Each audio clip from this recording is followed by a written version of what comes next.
7 বছৰীয়া শিশুক ধৰ্ষণৰ অপচেষ্টা কৰি ৰঙা ঘৰৰ আলহী হ'ল এজন মছজিদৰ ইমাম।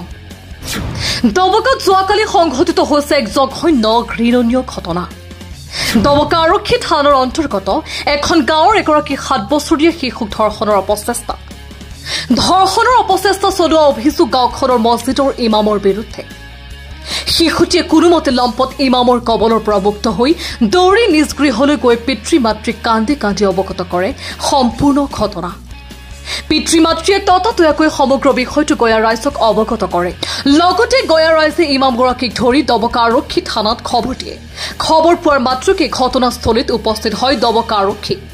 আৰক্ষী উপস্থিত হৈ অভিযুক্ত ইমামগৰাকীক কৰায়ত্ব কৰি দবকা থানালৈ লৈ আনে।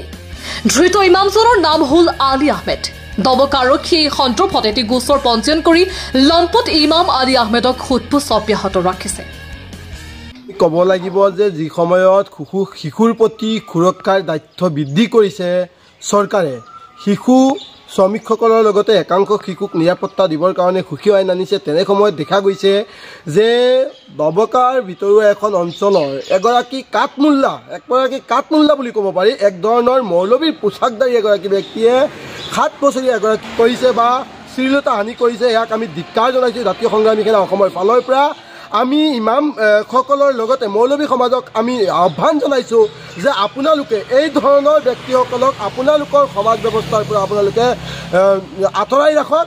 লগতে হোজাই জিলা প্ৰশাসকক আমি অনুৰোধ জনাইছোঁ যে এনেধৰণৰ লম্পটৰূপী একাংশ কাঠমোল্লাক অতি শীঘ্ৰে গ্ৰেপ্তাৰ কৰি জেললৈ প্ৰেৰণ কৰিব লাগে আৰু এনেধৰণৰ শিশুৰ প্ৰতি যি লোভনীয় দৃষ্টি, সেই দৃষ্টি যাতে তেওঁলোকে নিক্ষেপ কৰিব নোৱাৰে, সেই ধৰণৰ তেওঁলোকে লম্পট চৰিত্ৰৰ লোকসকলক যাতে সদায় আৰক্ষী প্ৰশাসনৰ লগতে ইমাম সমাজেও আচলতে বয়কট কৰিব লাগে, সেই কথাটো আমি স্পষ্টভাৱে ক'ব বিচাৰিছোঁ জাতীয় সংগ্ৰামী সেনা অসমৰ ফালৰ পৰা।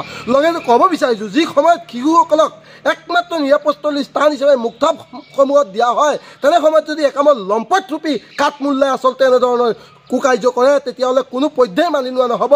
আমি এই কথা স্পষ্টভাৱে ক'ব বিচাৰিছোঁ জাতীয় সংগ্ৰামী সেনা অসমৰ ফালৰ পৰা এনেধৰণৰ ব্যক্তিসকলক কঠোৰৰ পৰা কঠোৰতম শাস্তি দিব লাগে আৰু এনেধৰণৰ কাঠমোল্লাৰ চৰিত্ৰহীন কাঠমোল্লাক বিহিত ব্যৱস্থা ৰাইজে ল'ব লাগে, সমাজে ল'ব লাগে, ইমাম সমাজে ল'ব লাগে বুলি আমি স্পষ্টভাৱে ক'ব বিচাৰিছোঁ।